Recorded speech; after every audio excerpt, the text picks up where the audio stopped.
Mathare is one of the oldest formal settlements in Kenya, predating independence, and one of the most densely populated parts of the country. Like other informal settlements in the country, it has an unfortunate history of violence, a place where resilience and survival intertwine with struggle. For decades, Mathare has borne the scars of extrajudicial killings. So hapa kwa hiyo chochoro, hapa ndipo alimuulia, ilikuwa around saa 6 mchana. Innocent youth gunned down. Families left in grief and mothers searching for answers. Walichukua hiyo gunia, wakamweka kwa kichwa, wakamfunika hivi. This is a story of extrajudicial killings, a story told by those who have seen it all.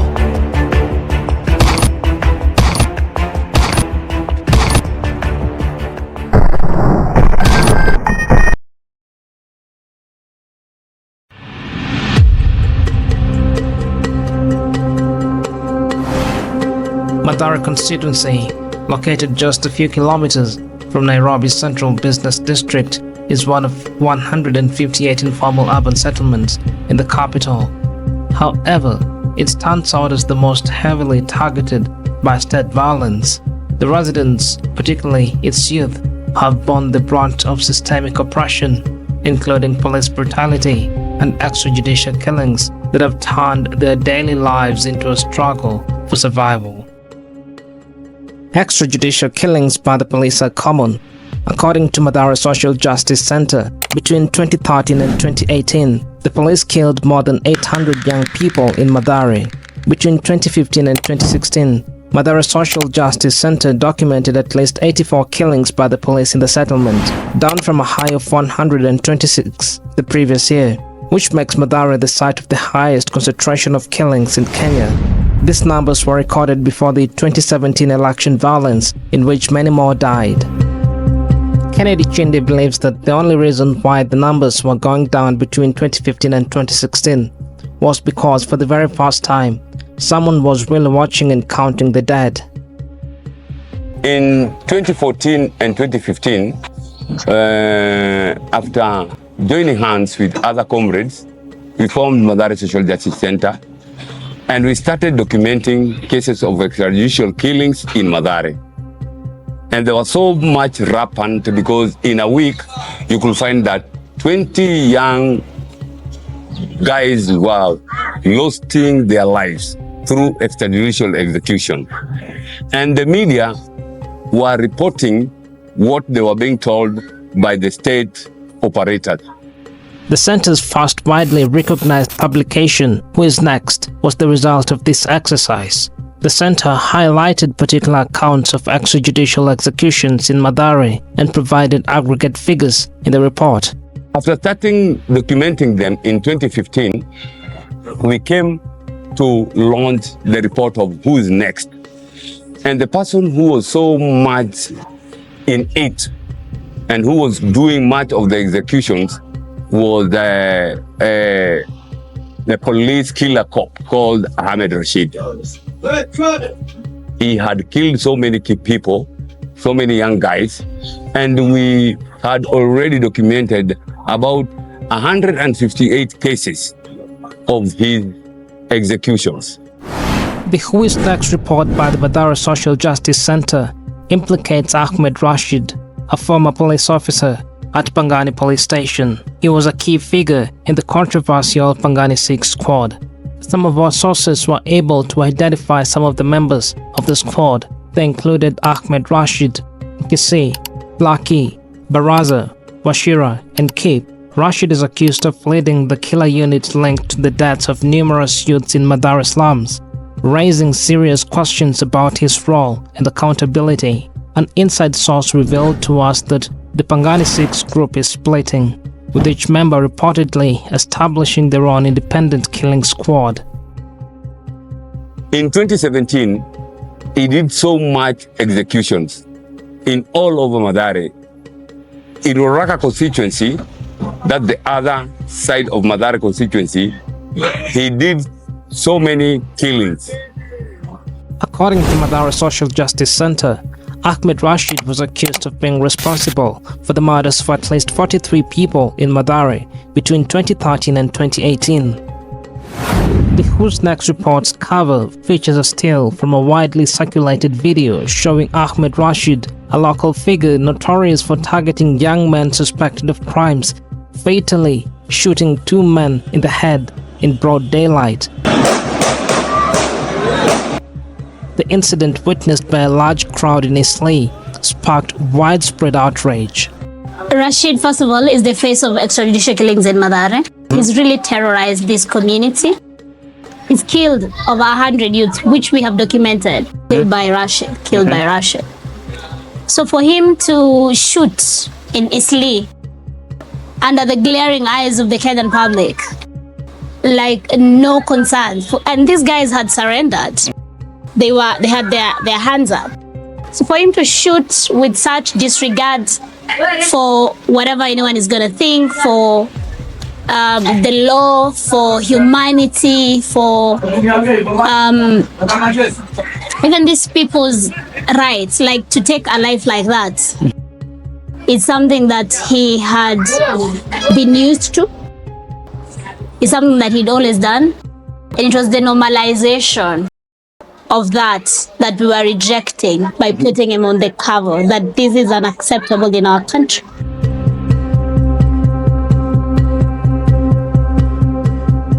We meet Lucy Wambui. She strongly believes that her husband Christopher Maina Irungu was killed by Ahmed Rashid and Kisi, part of the notorious killer cop squad called the Pangani Six, a name whispered with fear in Mathare and affiliated to the Pangani police station in 2017. Nilikuwa nimeonekana kijana mmoja alikuwa anaitwa Christopher Maina.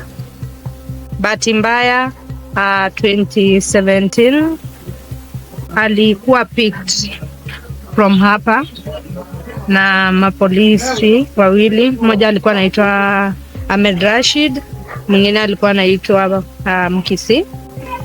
Na hiyo time wakimpika alikuwa na erect stands za tank iko imeplacewa pale. So walikuja wakampata hapo, alikuwa amevaa vest ya white na hakuwa na shati. So wakakuja wakamwambia ashuke avae shati. Batia hakuvaa shati, alibeba na mkono. So wakatoka wakaenda wakitembea. So wakitembea tu kuna watu walikuwa wanawaona, na juu pia Rashid alikuwa known as a killer cop in Mathare. Alikuwa ameshaua vijana wengi sana before from this area ya Mathare. Rashid alikuwa amerap his hand on Maina's shoulder. So wakaenda tu wakiongea, but venye tu walikuwa wanatembea ndivyo wamama walikuwa wanaendelea kuwafuata juu. Vijana hawangeza kumfuata juu Rashid was known as a killer cop. Ye bora damu yako na yake hazipatani angekuua. So wakatembea, wamama tu wanaenda wakiwafuata, na akafika pale Biashara Street. Kufika hapo Biashara Street, Maina alimsimamisha akamwambia, unaweza simama hapa uulize watu kama kuna kitu mbaya nishafanya ama nimeibia mtu, then after hapo unaweza fanya kitu nataka. But Rashid akamwambia hapana, wewe twende tu. So mama alijaribu kumfuata, but mwishowe walirudi. Juu pia Rashid aliwahakikishia wanaongea alafu anarudi. So walienda wakafika, but kulikuwa na tension. Your whole time wakitembea kulikuwa na tension. So kufika wakapita Mathare, wakaenda mahali panaitwa Wanjas. It's between Mlango Kubwa and Pangani. So hapa kwa hiyo chochoro, hapa ndipo alimuulia. Ilikuwa around saa 6 mchana. As per Lucy Wambui's account, beside this newly constructed building in Wanjas, Mlango Kubwa, is the location where Ahmed Rashid and Mkisi allegedly fatally shot Christopher Maina Irungu. Hapo tu venye tu walisikia gunshots, wakaanza kurusha mawe. Watu wa Mathare wakaanza kurusha polisi mawe. Na wakirusha mawe, I think hiyo ndio ilipea Rashid time ya kuescape. Juu after amefanya hiyo kitu, aliescape, akahepa. Just 4 kilometers away in Kiamaiko, we encounter Fidesia Wamburu Gitau, a grieving mother whose son, Kevin Kariuki Gitau, fell prey to the shadowy grip of Ahmed Rashid. Kevin Kariuki Gitau, a fruit vendor at City Park, had not visited his mother and child for 2 weeks due to his demanding work timelines. On the day he decided to reunite with them, carrying a shopping bag in hand, an unexpected incident occurred.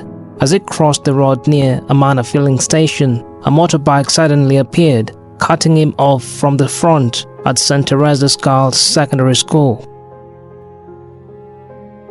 Hapo wakinini hivyo ndio huyu anaitwa Birashid alikuja. Akiwa Birashid akakuja na ile Land Cruiser yake ilikuwa ya grey. Niko na kila kitu ya hiyo gari. Akakuja akacross kwa barabara. Kuna ingine pia ilikuja ndio nikawa wakae wanafunika.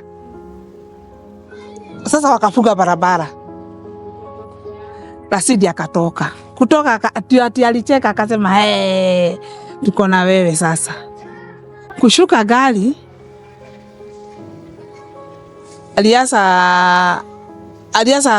alimpigiza magoti chini.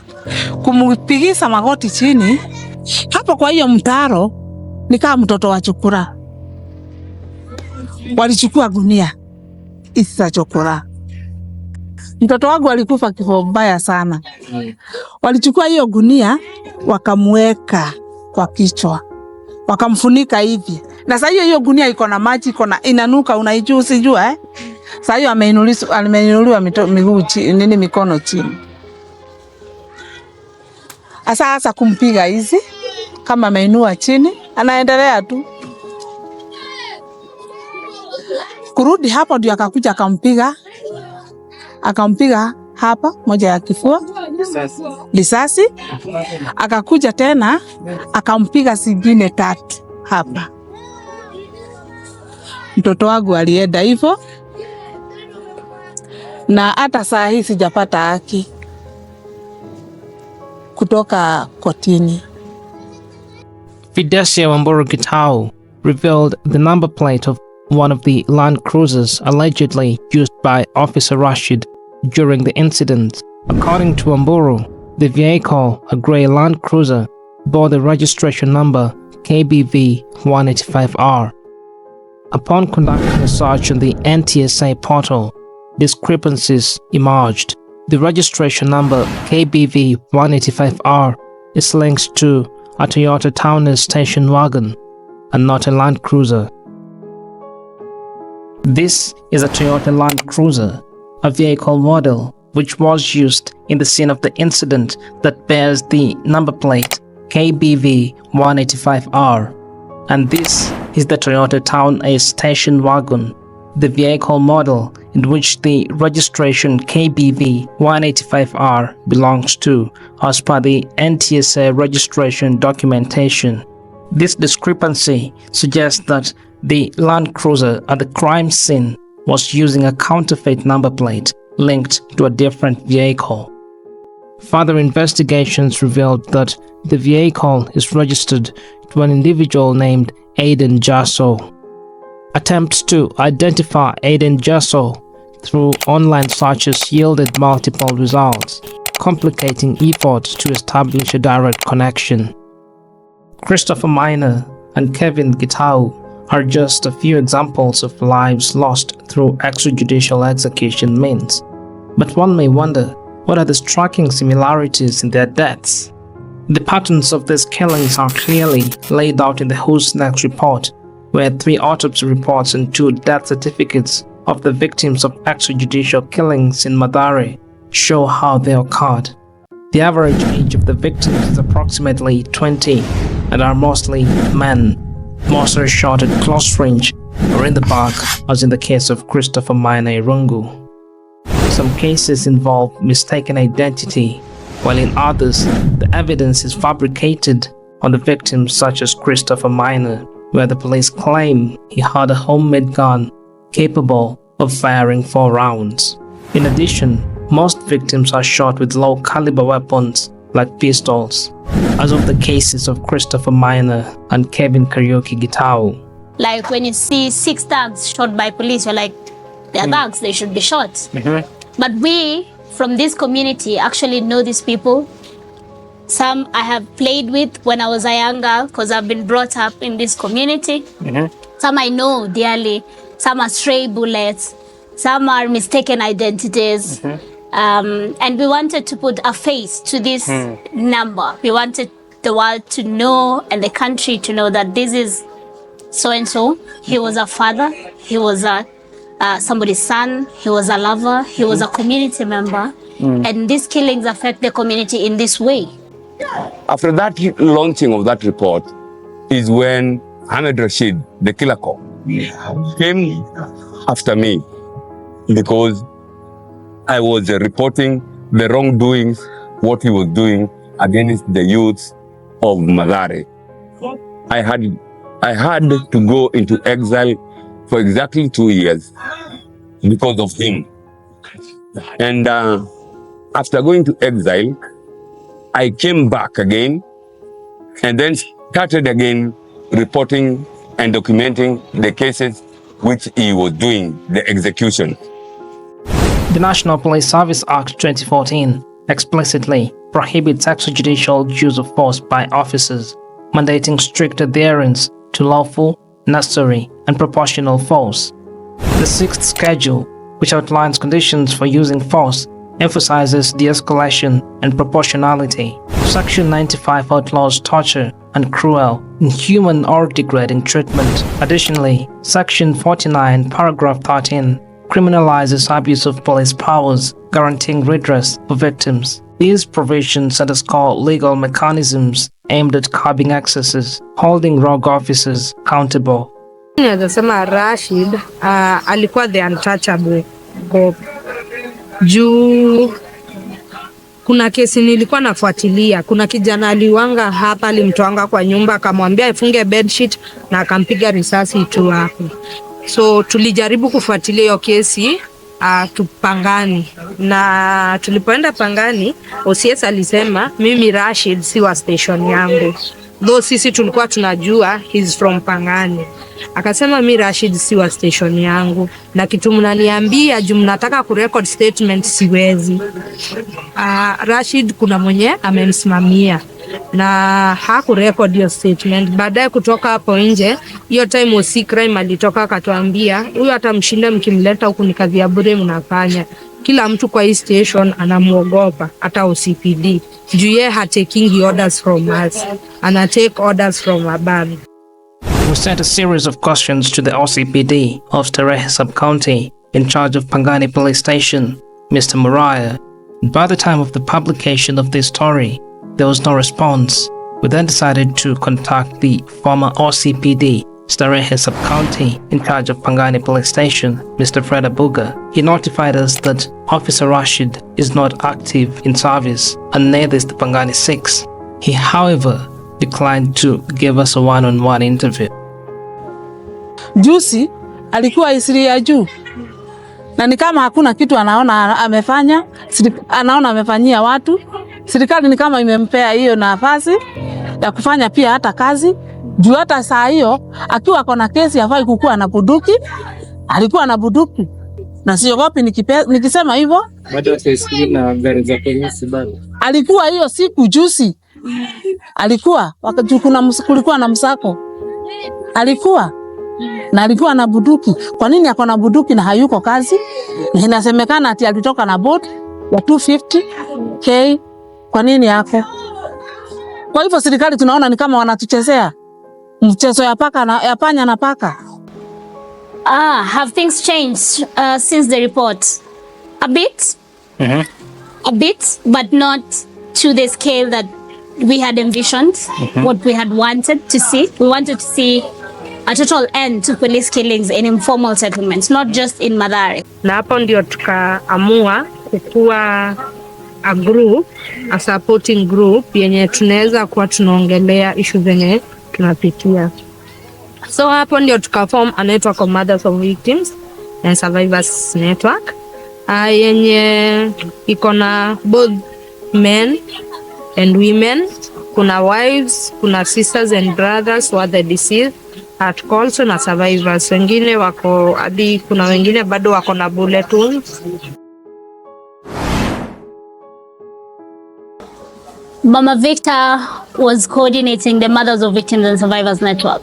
Joined us here at MSJC, having lost her son Victor, another son Bernard.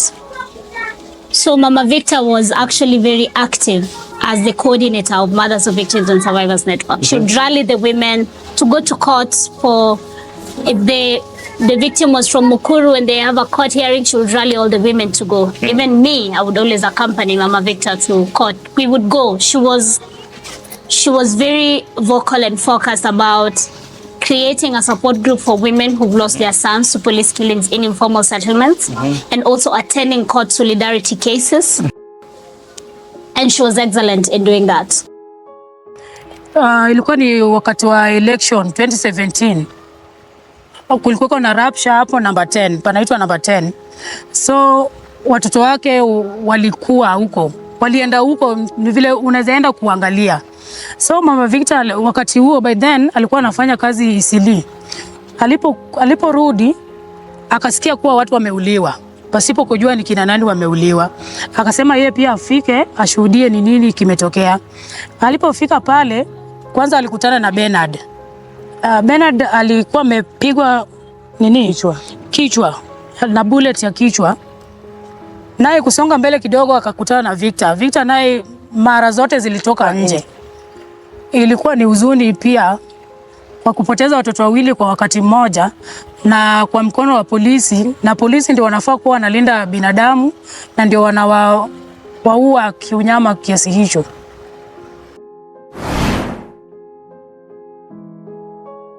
Kenya's long rains between March and April 2024 brought widespread devastation, resulting in the death of dozens and the displacement of thousands.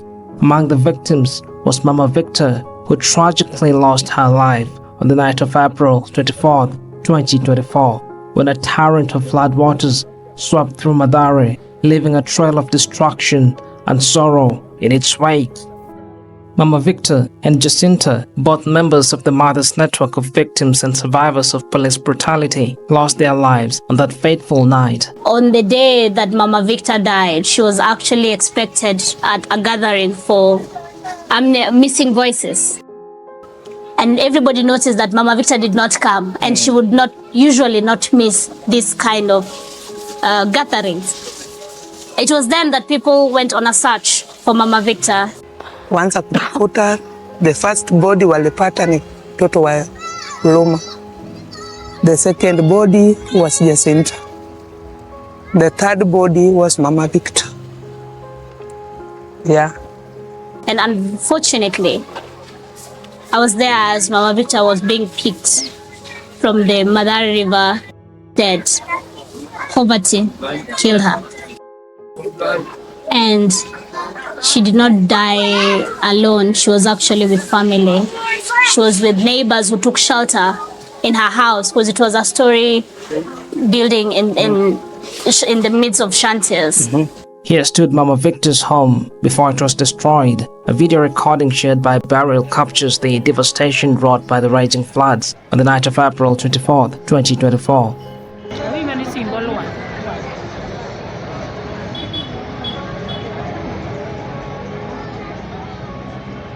So when floods happened in our community, after the floods, and seeing how we were literally on our own, I also went out to Kenyans and asked that they support Mathare community, which they did overwhelmingly.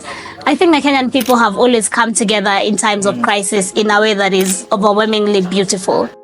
Kenyan people stood with Mathare sana. A lot of people brought whatever it is they were able to bring. This here, Creative Hub was acting as our store for that time. People donated mattresses, people donated clothes, people donated food, which was very needed because of the community kitchens we were running. Huku kote ilikuwa ni kama lake. Ilikuwa maji ilikuwa lava. Hata kuna watu walikuwa rescued through the rooftop. Walikuwa natolewa na juu. Sasa Mama Victor wao kuraise alarm ni kama Less too late. Maji ilianza kuingia wakafikiri ni normal. So venye time ilikuwa inaenda maji ikaongezeka. Wakapiga nduru zao zilisikika, but hakuna mtu mwenye angefika juu. Anafika kuwatoa. Sasa All of a sudden, Jacinta naye akaanza kuomba. Katika hiyo harakati akaanza kuomba. Maji kumbe inaongezeka. Fenye iliongezeka ikaingia mpaka kwa roof, ikapasua nyumba. So venye ilipasuka hivyo hakujua ni nani na ni nini ilifanyika. Yeye alijikuta kama amesombwa mpaka pale chini. Kwa hiyo bridge. Hapo karibu na bridge kuna nyasi hizi sasa Napier grass. Ni napier grass. Ni kama napier grass hii nyasi hii. Ikamshika so akakwamilia hapo. Na katika hiyo harakati pia mabati ilimkata mguu. The government killed her through that systemic neglect, through the lack of concern, through the poor housing, through the structural violence. And I'm glad that she's been honored posthumously by Defenders Coalition, Human Rights Defenders Award here. Immediately after the March-April long rains, in a broader effort to mitigate the impacts of severe flooding that had devastated parts of the country in May 2024, the government fast-tracked its agenda of demolishing houses that are on riparian land. This is land which is adjacent to rivers and streams and is subject to periodic or occasional flooding, mostly targeting informal settlements. Mathare, long a victim of state discrimination and inequality, became such an easy target. Homes situated less than 30 meters from Mathare River were demolished. But then after the floods, demolitions came. This was the government's response to floods in Mathare. No notice was given to the people. The demolitions happened in a very violent manner. People died during the demolitions. This is not during the floods now. Besides the almost 40 people we lost during floods, during evictions now, demolition, illegal, unlawful, should not have happened, demolitions, because it was a very extremely painful moment for the people of Mathare. We've known this to be home all our lives. We've been brought up here. Some people know this as their ushago for I know Kenyans will understand. Google Earth imaging shows what Mathare used to be before the long rains of March and April 2024 that claimed the lives of Mama Victor, Jacinta Odhiambo, and 11 others. And this drone footage shows what it is as after the long rains and the demolitions. The red markings on Google Maps highlights the demolished structures along Mathare River as captured in the drone footage. But why are the demolitions a critical aspect of this story? The banks of the Mathare River bear the scars of slow violence, shaped by extrajudicial killings, systemic discrimination, and deep-rooted inequality. These banks symbolize lives erased, dreams shattered, and communities displaced. The story of the Mathare River is not just about physical destruction. It is a testament to the enduring struggles of those who've been marginalized and forgotten. One of those fighting for justice is Sarah Wangari, whose son Alex Minor fell victim to this slow violence. Wangari embodies the spirit of ecological justice in Mathare, advocating for change in a community long overlooked and oppressed. Kwa majina naitwa Sarah Wangari, mkazi wa Mathare. Mimi ni mzaliwa wa Mathare na hapa niko katika Wangari Maathai Park na nimekuja kuongelea kuhusu mtoto wangu. Mtoto mwenye aliuliwa na polisi 2019 na alikuwa anaitwa Alex Mwangi na aliuliwa na polisi mwenye anaitwa Rashid na kesi yake bado inaendelea, iko under IWPR. Na mimi kama Sarah Wangari sifurahiangi mambo ya judicial killing. Na sasa saa hizi kwa hapa Mathare, sisi wakaji wa Mathare tumeshikana pamoja na Mathare Social Justice Centre na tunafanya mambo na ukulima. Na ile kitu ilifanya nianzishe mambo ya kupanda mboga Mathare na tushikane na Mathare Social Justice. Ni juu mtoto wangu alipigwa risasi, na wakati alipigwa risasi ilinikujia nikakuwa na pain sana. Venye niliona ameuliwa, na huyo ndio mtoto wangu mwenye nilikuwa najua anaweza nisaidia maishani mwangu. Na venye niliona ameuliwa, nikiona kijana akipigwa risasi mimi usikia ni uchungu sana, na inafanya naenda kuface hao vijana mpaka kuongelesha na kuambia wa stop crime na pia wawachane na miadarati. Because there is no employment, we say occupy this land, plant your vegetables, plant trees, but sell the vegetables, earn an income. And a lot of youths have reformed from crime. A lot. Na hapa Wangari Maathai Park ni tulioccupy after demolition. Ukiangalia Mathare huku kumefanywa demolition na kulibomolewa na serikali kakuja kasema inataka kutengeneza fodder houses. Na hizo fodder houses sisi kama watu wa Mathare hatuzitaki. The ecological project along Mathare River stretches all the way from Wangari Maathai Park into the deep Mathare 4A, spearheaded by Sarah Wangari. What began as a personal healing journey for Sarah Wangari has evolved into a community-driven mission, transforming lives and offering hope to Mathare's youth. Ni vijana wenye walikuwa nakimbizwa kila sana polisi, wanahangaisha polisi, na vijana wamereform sababu ya kushinda wakiuliwa. Sasa vijana wameona wafanye ukulima na bado serikali hairidhiki, bado wa mapolisi waridhiki, bado wanakimbiza vijana. Na vijana wamezaliwa Mathare, hakuna mahali wanaweza enda, hata wamebomolewa na hawana mahali ya kuenda. Sasa wakaona badala ya kulala nje wakijua kubomolewa na wafanye crime juu ya nyumba zao zimebomolewa, watu wafanye ukulima ndio wafidi watu wa Mathare. Even the police, if they are honest, they will say we have seen transformation in this community. There's not as much crime as there was before people started planting vegetables.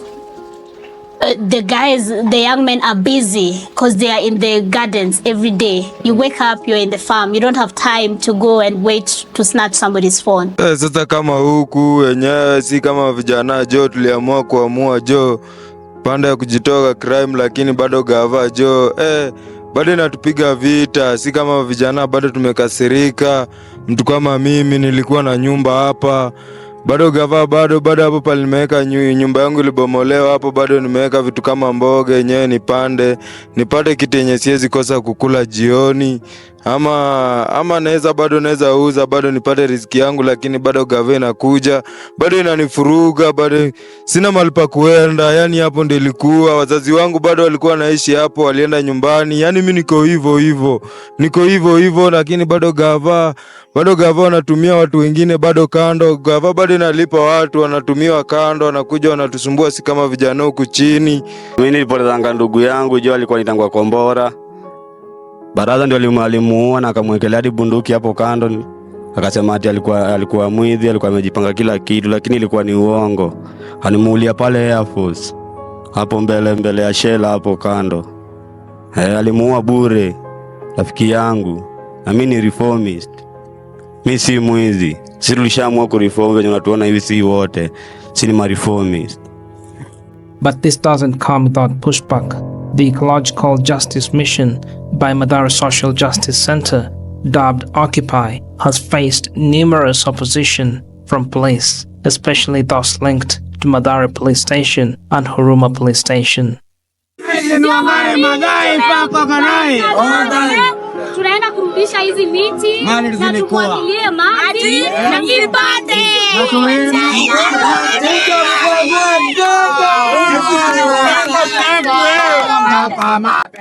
Polisi pia wametupuuza. Wakiona vijana wamekaa mahali wakifanya hii program hata ya kupanda mboga, wanaenda wanawashika, wanawaras, na pia wanaenda wanaekelea robbery with this stroke too. Unaona? With violence pia wanawekelea makesi zingine, kesi hakuna. Tunaona wengi tunapoteza watoto kupitia hiyo hali. Now that unakaa kwa slum, unaonekana ni kama wewe ni mwizi. So tunaomba serikali izingatie hayo. Being that unaishi kwa slums, ni mikono zote hazitoshani, wote hatuwezi fit pale. Si kwamba tukiwa huku chini vijana tu ni wezi. Hapana. Waache kuua vijana. Mathare stands as a grim testament to state-sanctioned discrimination, where young men are executed without trial, their deaths reducing entire generations to memories. The fathers who should have nurtured and protected their families have been systematically eliminated, leaving behind a nation of widows and fatherless children. Kama huyo mtoto wangu ameniachia mjukuu. Sahi ako na miaka 7 huyo mtoto. Na ni mimi tegemeo lake. Ndio mimi nasomesa. Kila kitu ni juu yangu. Juu siwezi achilia. Mtoto amegrow for 7 years na at least though hakuwa na babake, at least memories za babake ziko alive kwake. Juu mara mingi nilikuwa namuoneshanga picha kuanzia akiwa mwaka. Nilikuwa na making sure anajua babake though hakummeet, anamjua. But the violence does not end with their deaths. The demolitions along Mathare River are more than just an assault on homes. They are a symbolic erasure of lives, a final act of dispossession meant to wipe out not just people, but the spaces that once held their dreams, struggles, and legacies. In a nation that claims to uphold justice, Mathare's destruction is a chilling reminder that, for some, even the right to exist is not guaranteed.